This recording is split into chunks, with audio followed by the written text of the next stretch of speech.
Will our corporate-controlled media be allowed to black out issues of critical importance? It will come down to this. It's up to us, the citizens of Northern California and elsewhere, to picket in the parking lots until the people at institutions like KRCR and the Record Searchlight, our local newspaper, decide to stop blacking out critical stories and start telling the truth. Again, the weathermen at KRCR, to the weathermen, if you can't talk about the climate engineering issue, tell us. If that's not the case, why would you continue to avoid addressing this issue in any way, shape, or form, no matter how high the community concern grows? We would simply like to know, for example, how you know that the skies will be mostly sunny days in advance, and on such days the only thing in the sky blocking the sun is what's coming out of the back of a jet aircraft passing overhead. How can a meteorologist predict jet-sprayed haze blocking the sun days in advance, unless they're in fact reading from a script, perhaps by the National Weather Service or the National Oceanic and Atmospheric Administration? Both of these government organizations have all their weather predictions modeling done by Raytheon, a massive private defense contractor for our government that's neck deep in climate engineering patents. Are our meteorologists simply reading scripts?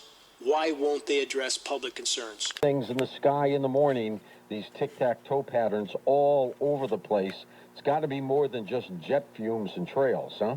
No, it is. In fact, let me give you the history of this thing, how they started it. You know, they originally started this back in the 40s and the 50s, and they were spraying silver iodide, and that was relatively harmless to the environment compared to what they're doing now.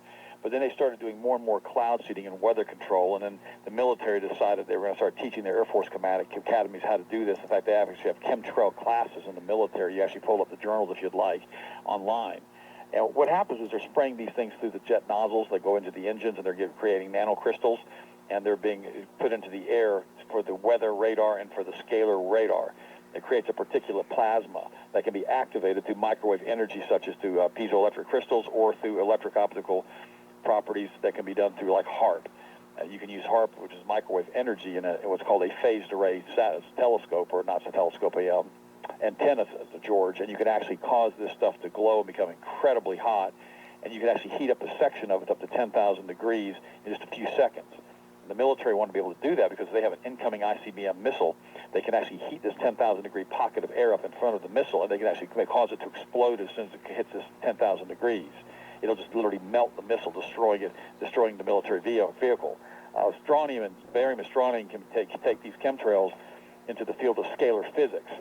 This allows you to up-concentrate energy at any spot you want to. For instance, you can have nuclear bomb-type explosions using chemtrails by creating scalar waves.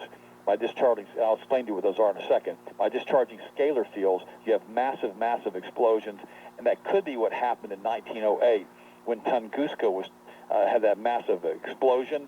A lot of people believe that Tesla had actually activated the Warkentif Tower back then, George, and actually just tried to broadcast energy into the North Pole, overshot the North Pole, hit Russia, and wiped out tens of thousands of acres. So 2,000 square miles of forest was completely destroyed when he discharged a scalar wave, which is what some people are thinking happened from the Warkentif Tower.